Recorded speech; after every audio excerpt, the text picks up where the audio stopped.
সংসার করতে চায়, বিয়ের পর মৃত্যুর আগ পর্যন্ত থাকতে চায়। এগুলোই তো ভরসার উদাহরণ, তাই নয় কি?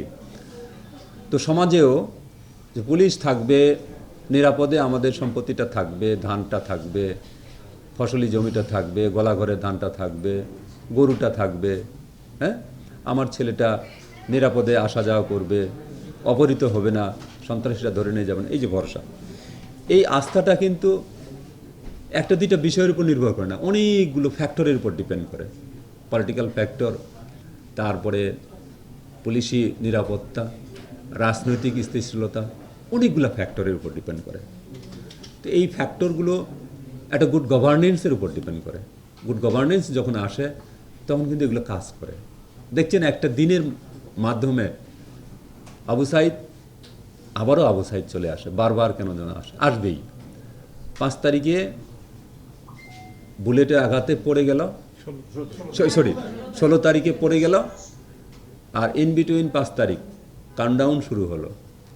5 তারিখে বেলা 3টার সময় ওই আকাশের দিকে সবাই তাকায় থাকলো। এরপরে অনেক কিছু ঘটে গেল, ঘটতেছে, চলতেছে চলতেছে চলতেছে, ঠিক আছে? তো এই যে এরপরে কত কিছু হয়ে গেল দেখেন। এরপরে বস্তায় বস্তায় টাকা পাওয়া যাচ্ছে, গাড়ি পাওয়া যাচ্ছে, বিশাল দাড়ি, ক্লিন শেপ অবস্থায় পাওয়া যাচ্ছে, হ্যাঁ, এত পরিবর্তন, এত কিছু। তাহলে এই যে দেখেন, এগুলো হচ্ছে ডিপেন্ড করে একটা গুড গভর্নেন্সের উপর। হ্যাঁ, একটা গুড গভর্নেন্স যখন আসবে তখন এই যে পারিপার্শ্বিক ফ্যাক্টরগুলো এগুলো অটোমেটিক্যালি চেঞ্জ হয়ে যাবে। আমি যদি এখানে আসতে না পারতাম, এত বড় বড় কথা বলতে পারতাম নাকি? আমারই পক্ষে তো বড় কথা বলা সম্ভব ছিল না, তাই না? তো এইটা ডিপেন্ড করে অনেকটা গুড গভর্নেন্সের উপর। পাশাপাশি অবশ্যই একটা ইউনিটের প্রধান যিনি, তিনি কিভাবে দেখতেছেন, কিভাবে চালাতে চান, কিভাবে তার সময়কালটা অতিবাহিত করতে চান, এটারও উপর নির্ভর করে। তো আমি কথা দিচ্ছি, আস্থার জায়গাটাতে ফিরিয়ে আনার জন্য আমি চেষ্টা করব, আপনাদের সহযোগিতা নিয়ে চেষ্টা করব। স্পোক্সম্যানস এর কথা বলছেন, স্পোক্সপারসন, এটা আমরা অবশ্যই আমার যারা কলিগ আছে তাদের সঙ্গে কথা বলে, ডিপেন্ডেবল কোনো পারসন যে উল্টাপাল্টা কথা বলবে না, নিজেকে আবার শো আপ করতে চাবে না, এরকম লোককে আমরা বাছাই করব। এখন আপনারা জানেন অনেক অফিসার অনগোয়িং মুডে আছে, অনেক অফিসার ইনকামিং মুডে আছে, চেঞ্জ হচ্ছে, প্রতিদিনই চেঞ্জ হচ্ছে। একটা ভালো অফিসারকে আমরা সিলেক্ট করে রাখবো, যার সঙ্গে আপনাদের টিউনিংটা ভালো হবে, কথা বলাটা হলে প্রকৃত তথ্যগুলো তুলে ধরতে পারবে, আপনাদের যে ইনফরমেশনগুলো সেগুলো নিতে পারবে। কমিউনিটি পুলিশিংয়ের কমিটি চেঞ্জ হবে কিনা? কমিটি ওরা তো পুলিশে করবে না, পুলিশের মতো ডিউটি করবে না, পুলিশকে সহায়তা ভূমিকা নেবে।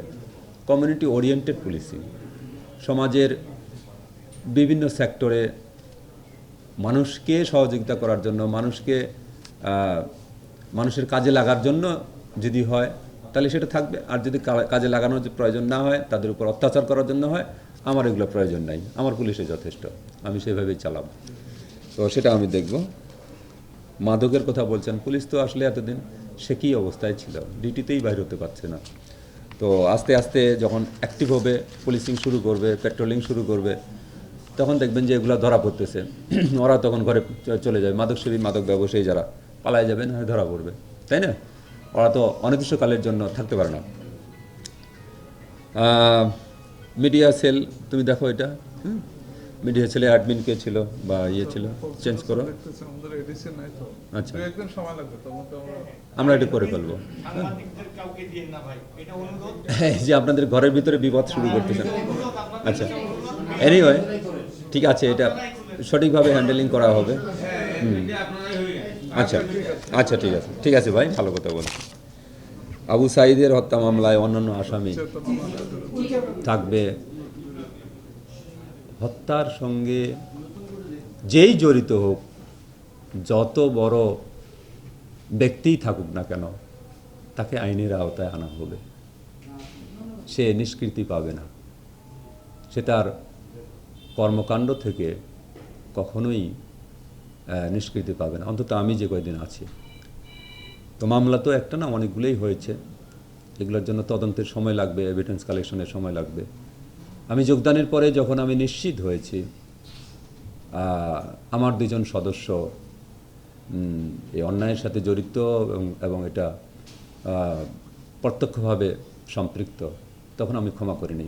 পরের দিনই তাদেরকে তদন্তকারী অফিসারের কাছে হ্যান্ড ওভার করেছি এবং আমি কথা দিচ্ছি যে যতদিন থাকবো এই ধারা অব্যাহত রাখবো, অব্যাহত থাকবে ইনশাআল্লাহ।